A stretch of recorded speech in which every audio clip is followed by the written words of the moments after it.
This video sponsor by SPO digital marketing. நீங்கள் வேலை தேடின்னு இருக்கிற நபரா, இல்லை ஹவுஸ் ஒய்ஃபோ, லேடிஸா, இல்லை படிக்கிற ஸ்டூடெண்ட்ஸா, உங்கள்கிட்ட ஒரே ஒரு ஆண்ட்ராய்டு மொபைல் இருந்து அதில் ஃபேஸ்புக், இன்ஸ்டாகிராம், யூடியூப் இது மூணுத்தில் எது இருந்தாலும் நீங்கள் இந்த ஜாபுக்கு எலிஜிபிள். நெக்ஸ்ட்டு சோசியல் மீடியாவில் கண்டென்ட் ஷேர் மற்றும் பப்ளிஷிங் செய்கிறது மூலிமா நல்ல இன்கம் பெறலாம். யாரையும் சேர்க்கணும் இல்லை எதனா பொருளை விற்கணும் அப்படின்ற எந்த அவசியமே கிடையாது. மேலும் இதை பற்றி தெரிஞ்சுக்கணும் அப்படின்னா டிஸ்பிளேல தெரியக்கூட என்னோடய வாட்ஸ்அப் நம்பருக்கு உங்கள் பேர், உங்களோட குவாலிஃபிகேஷன் சென்ட் பண்ணுங்கள். ஸ்கிப் பண்ணாதீங்க. பெரிய தப்பு. தினம் 300 ரூபாய் சம்பாதிக்க அரிய வாய்ப்பு. இன்ஸ்டாகிராம், ஃபேஸ்புக் பயன்படுத்த தெரிந்தால் போதும் content post and content publishing மூலமா தினம் 300 ரூபாய் சம்பாதிக்கலாம். இந்த வேலை செய்ய 5 நிமிடம் போதும். Work training support, group communication support, all language customer live chat support, முக்கியமா சொந்தமா ஒரு பிசினஸ் ஸ்டார்ட் பண்ற அளவுக்கு உங்களால கற்றுக்கொள்ளவும் முடியும், சம்பாதிக்கவும் முடியும். இந்த வேலை வாய்ப்பு வழங்குவது 5 வருடத்திற்கு மேல ரன் ஆகிட்டு இருக்க நம்ம தமிழ்நாட்டு company school of business organisation private limited. மேலும் விவரங்களுக்கு டிஸ்கிரிப்ஷன்ல கொடுத்திருக்க நம்பருக்கு வாட்ஸ்அப் பண்ணுங்க.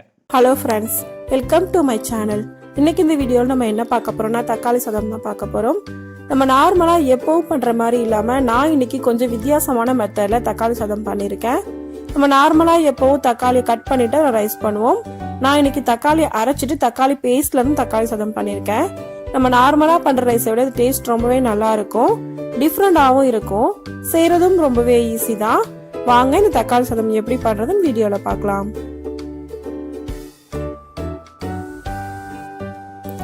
தக்காளி சாதம் பண்றதுக்கு நான் இன்னைக்கு 2 கப் அளவுக்கு அரிசி எடுத்திருக்கேன்.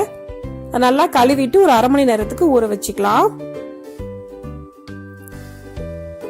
அடுத்ததா நான் 4 தக்காளி எடுத்திருக்கேன். நல்லா பெரிய பெரிய தக்காளி தான். அது நல்லா கழுவிட்டு நம்ம கட் பண்ணிக்கலாம். ரொம்ப சின்ன பீஸா கட் பண்ணணும்னு அவசியம் இல்லை, அரைக்க தான் போறோம். அதனால பெரிய பெரிய பீஸாவே நான் கட் பண்ணிக்கிறேன். இது மாதிரி நல்லா ரெட் கலரா இருக்க தக்காளியா பார்த்து எடுத்துக்கோங்க, அப்பதான் டேஸ்ட் ரொம்ப நல்லா இருக்கும்.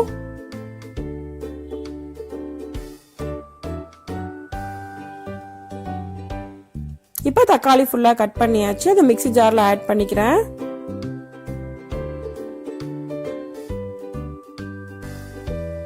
இப்போ அது கூட ஒரு 10 பல் அளவுக்கு நான் பூண்டை ஆட் பண்றேன். 2 துண்டு இஞ்சி அதையும் போட்டுக்கிறேன்.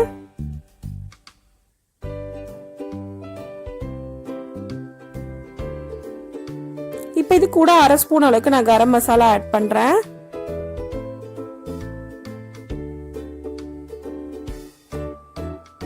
ஒரு ஸ்பூன் அளவுக்கு மிளகாய் தூள் ஆட் பண்றேன். ரெட் சில்லி பவுடர் தான் ஆட் பண்றேன். அரை ஸ்பூன் அளவுக்கு மஞ்சள் தூள்,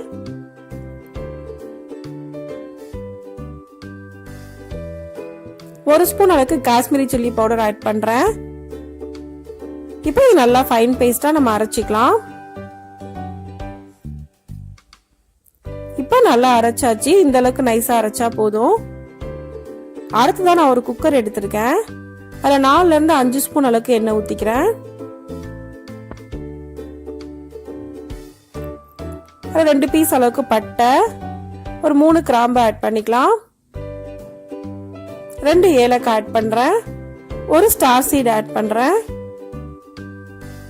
ஒரு ஸ்பூன் அளவுக்கு சோம்பு அதையும் ஆட் பண்ணிக்கலாம். இப்போ இது எல்லாம் நல்லா ஃப்ரை ஆகணும்.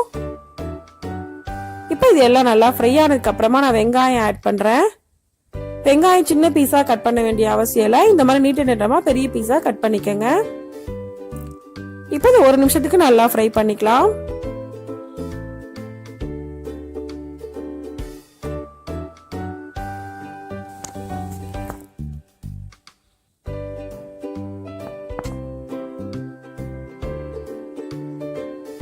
இப்போ 1 நிமிஷத்துக்கு அப்புறமா இது கூட நான் 2 பச்சை மிளகாய் ஆட் பண்றேன். கொஞ்சமா கொத்தமல்லி இலை ஆட் பண்ணிக்கிறேன்.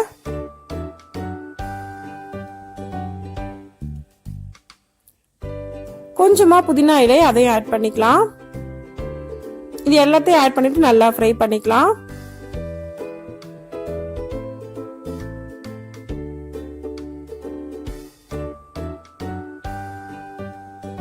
இப்போ இந்த அளவுக்கு ஃப்ரை ஆனதுக்கு அப்புறமா இது கூட கொஞ்சமா நான் கறிவேப்பிலை ஆட் பண்றேன். இப்போ இது எல்லாத்தையும் ஆட் பண்ணிட்டு நல்லா ஃப்ரை பண்ணிக்கங்க. இப்போ இது நல்லா ஃப்ரை ஆயிருச்சு. இந்த ஸ்டேஜ்ல நம்ம அரைச்சு வச்சிருக்க தக்காளி பேஸ்டா இது கூட ஆட் பண்ணிடலாம். நம்ம தக்காளி, இஞ்சி, பூண்டு, மசாலா எல்லாமே இதுலயே போட்டுட்டோம், அதனால வேற எதுவும் ஆட் பண்ண வேண்டிய அவசியம் இல்லை.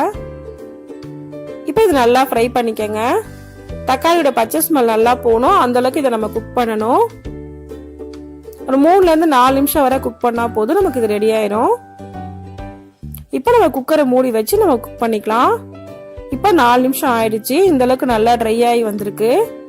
தக்காளியோட பச்சை ஸ்மெல் எல்லாம் போயிடுச்சு. இப்போ இது நல்லா ஒரு தடவை மிக்ஸ் பண்ணிக்கலாம்.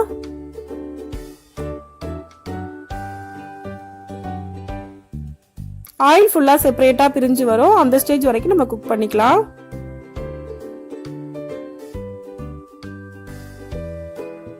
இப்போ நல்லா குக் பண்ணியாச்சு. இந்த அளவு குக் பண்ணதுக்கு அப்புறமா நம்ம கழுவி வச்சிருக்க அரிசியை தண்ணியை வடிச்சிட்டு இது கூட ஆட் பண்ணிடலாம். இப்போ அரிசி எல்லாத்தையும் ஆட் பண்ணியாச்சு. இது நல்லா மிக்ஸ் பண்ணிக்கலாம். தக்காளி பேஸ்டும் அரிசியும் நல்லா மிக்ஸ் ஆகணும், அந்த அளவுக்கு நல்லா மிக்ஸ் பண்ணிக்கங்க. நல்லா மிக்ஸ் பண்ணிட்டு இது 2 நிமிஷம் போல நம்ம ஃப்ரை பண்ணிக்கலாம்.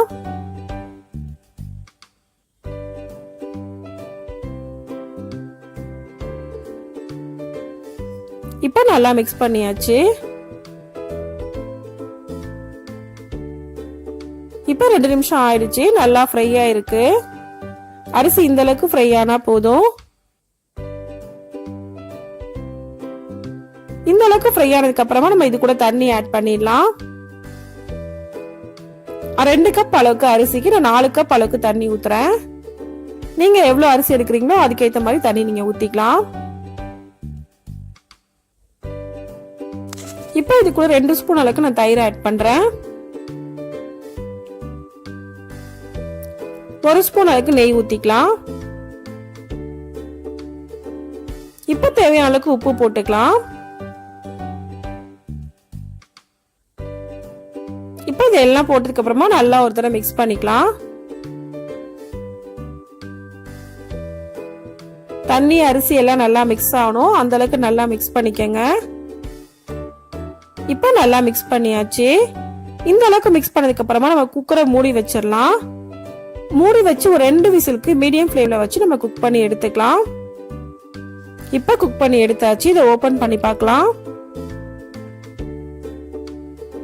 இப்போ நமக்கு ரைஸ் ஃபுல்லா ரெடி ஆகி வந்திருக்கு.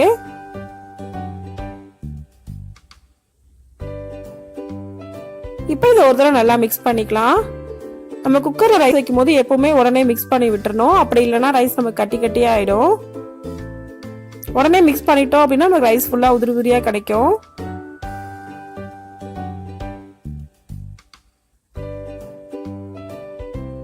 இப்போ நல்லா மிக்ஸ் பண்ணியாச்சு. இப்போ ஃபைனலா இது கூட நான் கொஞ்சமா கொத்தமல்லி இலையை ஆட் பண்றேன். ஆட் பண்ணிட்டு ஒரு தடவை மட்டும் மிக்ஸ் பண்ணி விட்டுக்கலாம். ஃபைனலா கொத்தமல்லி இலையை ஆட் பண்ணும்போது வாசனை ரொம்பவே நல்லா இருக்கும், அதுக்காக நான் ஆட் பண்றேன். இப்போ இதையும் நல்லா மிக்ஸ் பண்ணியாச்சு.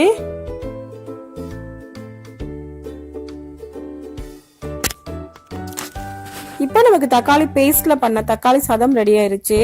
இது ரொம்பவே ஈஸியான ஒரு ரெசிபி தான். எப்பவுமே ஒரே மாதிரி தக்காளி சாதம் பண்ணாம கொஞ்சம் வித்தியாசமா இதே மெத்தட்ல நீங்களும் ட்ரை பண்ணி பாருங்க. இந்த வீடியோ உங்களுக்கு பிடிச்சிருந்தா லைக் பண்ணுங்க, ஷேர் பண்ணுங்க, கமெண்ட் பண்ணுங்க. மறக்காம சேனலை சப்ஸ்கிரைப் பண்ணுங்க. தேங்க்ஸ் ஃபார் வாட்சிங்.